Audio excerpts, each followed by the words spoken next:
Or in the morning, whenever we need to put the trains in, we just use this drawbridge and go back and forth. So this hooks up. And if you remember on there's a white section of track. That's a continuation right over here. This is all that white section. Okay, so where have we found ourselves now, Hudson? We have found us a train museum. In Richmond. In Richmond. And I don't know if we have said this yet today, but... What is the name of our channel? Hoover's on the Move. And what are you supposed to do whenever you see our channel? Like and subscribe. That's right. Hit that bell. And That's right. And also make sure to comment too. It is free and it helps our channel. We're trying to grow and show y'all new experiences and bring you along with us in some of the fun that we do.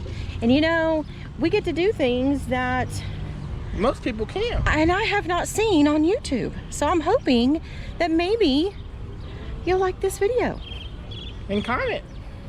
And subscribe. So this is where we are. Right here. It's only open for another hour, but that's okay.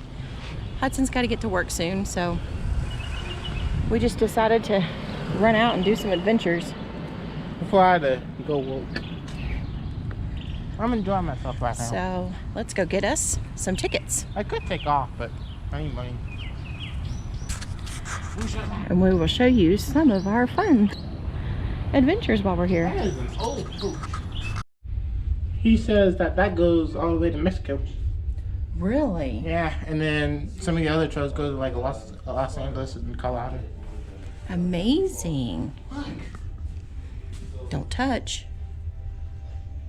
I'm not touching. Look at the old typewriter. My stomach is touching, but I have a show. You're so silly. Oh, look. Look. Look. That's the train that's following me along.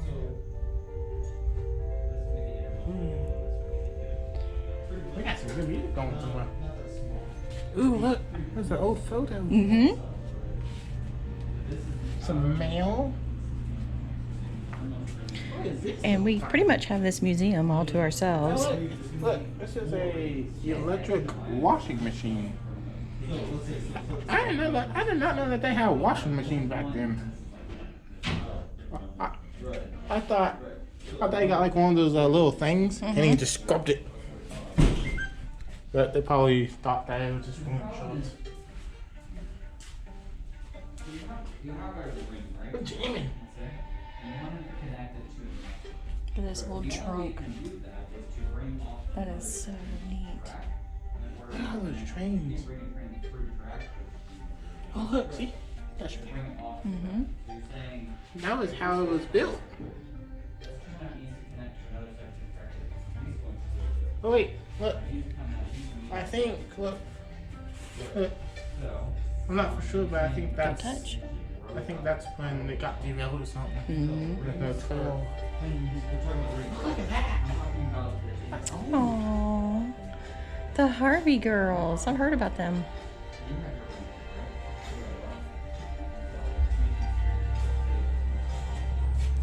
We're gonna get smarter today.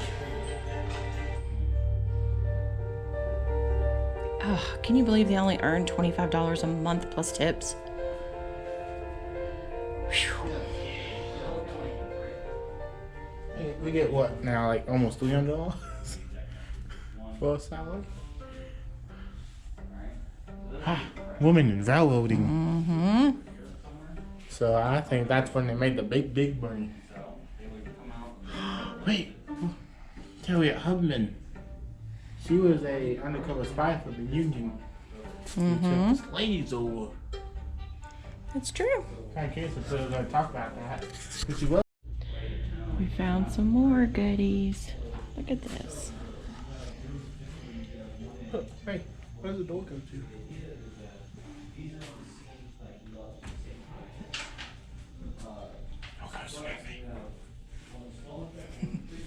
Show some of that stuff.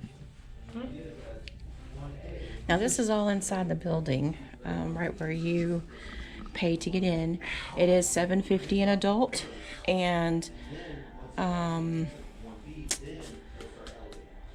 it's like $5 for children, And then and 2 and under are free. And then they have some military discounts and senior citizen discounts, but you know, it's going for a good cause so that these people can keep this running.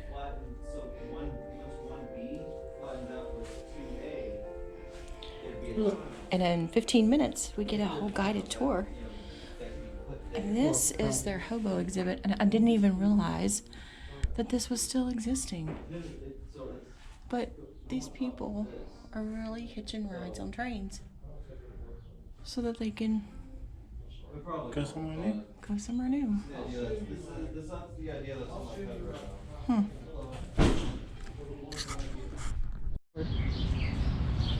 I mean, I feel like to do it. Look at this. A little train city.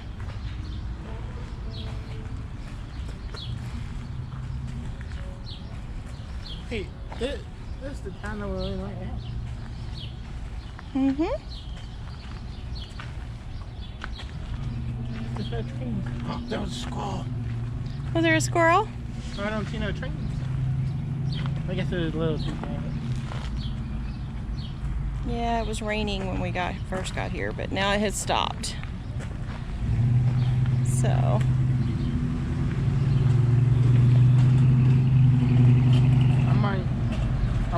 I might have to do that thing that Daddy was doing.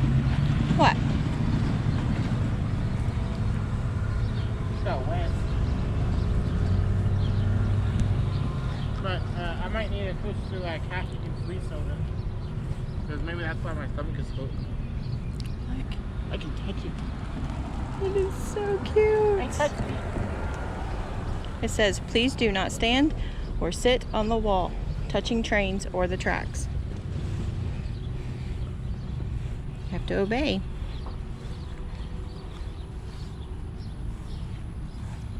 And we got a nice cool water tower. What's the water? This is so neat. Now all we need is a train. Yeah. So maybe we can go inside and see if we can get a train. So we can see how this goes. This is cool.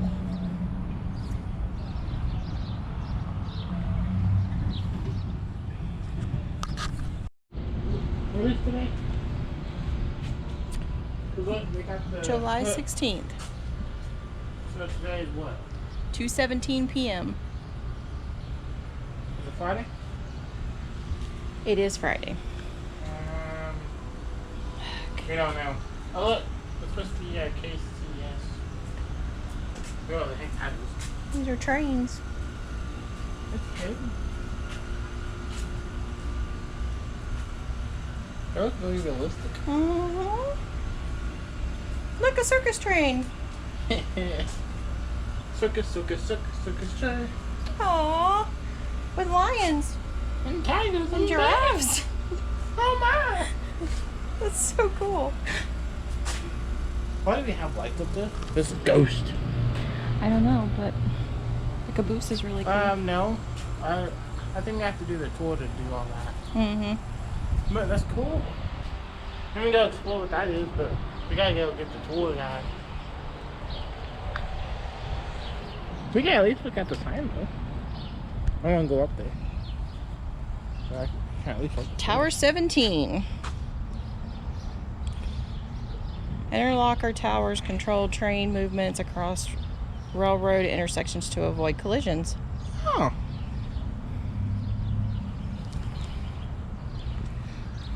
Okay, let's go get a tour. And so they came out here and they built this all for us. So It is we beautiful. built back in 2006 and modeled after the 1950s. This is 1950s Rosenberg.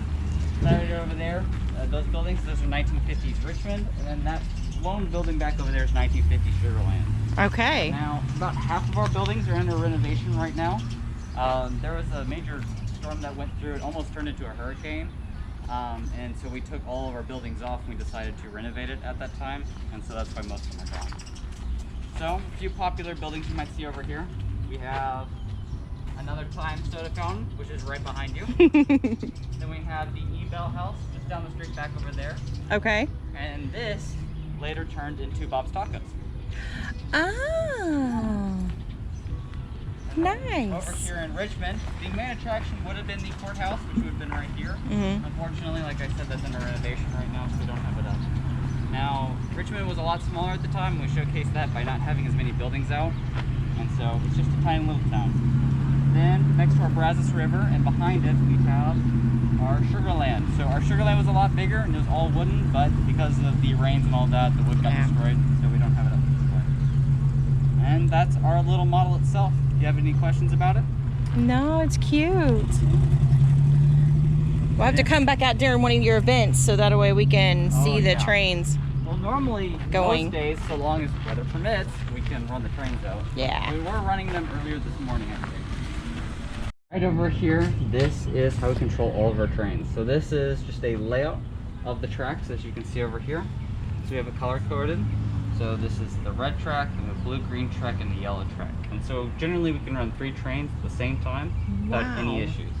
If we want to have more, like 4 or 5, like on a run day, that's our 4th Sunday of every month. We have it where everybody comes out and all the members come, and it's really fun. We'll have a HAG member here and on the tracks at all times to make sure that none of the trains collide, since you can go over these interchanges and all that. Right. To make it really neat and fun. Now we have 2 types of switches to control them. The first one is these physical switches. So these turn the switches on the track to where we want it to go. So since this one is flipped, if we had a train coming across this red track, instead of continuing forward, it'd actually go down to this white section track you see right over here. Oh. And so flip this back, it'll just go straight across towards this red. And so it's really easy to follow just by looking at the map itself. And these larger switches, these turn on and off the power. So whenever it's flipped to this red section, it's on, and flipping it towards the middle turns it off completely. And so we do this mainly as a fail-safe when we're running multiple trains. If they're about to collide, you just flip the power off and they'll just stop, and no collision will happen. Excellent. Just like in real life, but it won't happen. Our trains stop a lot faster. Exactly. I was gonna say that would stop a lot easier. Some of them used to be controlled by this transformer. Yeah. So this takes our wall power and changes the voltage down. And so I believe it goes up to 48 max, but we set it limit at 24. And so it used to be where as we increase the voltage, the speed of the train increases. And so that was just directly proportional. So this sends it up to the tracks, and the train engines pick it up off the tracks and then use it to turn motors in their wheels. So we used to control it using these, but then we got these really nice remotes. I see that. That's cool. So we can hook a train up. So this one is this 1902. We'll have this on right over here. It's KCS. And so I can increase or decrease the speed. And I can also change directions right here. And then I can, sometimes they work, sometimes they don't. I guess these don't work. Anyways, these are supposed to make lights and sounds. Gotcha. So on some of them they do work, on some of them they aren't. Some of them have these features and some of them don't.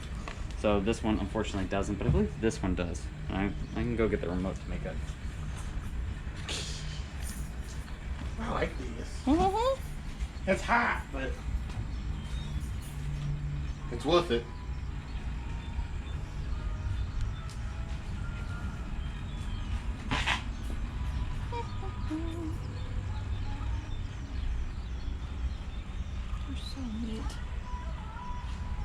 Oh, I didn't even see Thomas back there a while ago. Yeah. Oh. Thomas does talk to Oh. That'll explain it. Remember how I was talking about the power earlier? Yes? We're about to turn it on. That might help.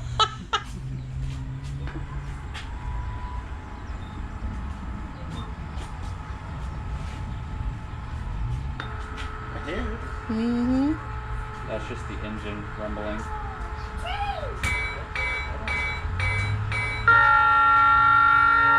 That's the sound like I was talking about earlier. That's incredible. Oh, speaking of which, it's a life-size train. Real train's going by. Yep. We got a life-size train now. Is it going to record? Yep. Yeah, 245 has those 2 square boxes like that too. With the 5 holes in it. Looks like 5 Oh, it is cool in here. We replaced that bathroom right over there with an AC unit. Oh. smells old timey. I like that stove. I know, that's pretty nice.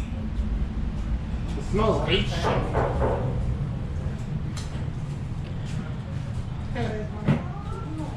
Oh, what's that supposed to be for? What about the one in Maryland? Did we do that? Look, can we go? You didn't go in the, no, you didn't go in there. You know, I had these cars reach for the road. Alright, does anybody know what a caboose was used for? I do. I think you're cheating. What do you think the caboose was used for? It's sitting. Sitting. Well, they did sit sometimes, so you're partly right. You have an idea? It was at the end of the train, so maybe to make sure no one collides with each other. Partially, yes. So the caboose was used to monitor the rest of the train. It was kind of like in a wolf pack, the lead wolf will always sit in the back to make sure the rest of the pack is doing fine. And that's the exact same principle used here in the caboose. The caboose was at the end with the most important people in order to see that the rest of the train was going smoothly. And so our important people were the conductor, the flagman, and the brakeman. And so you should all know the conductor by now, but do you know what he does? No.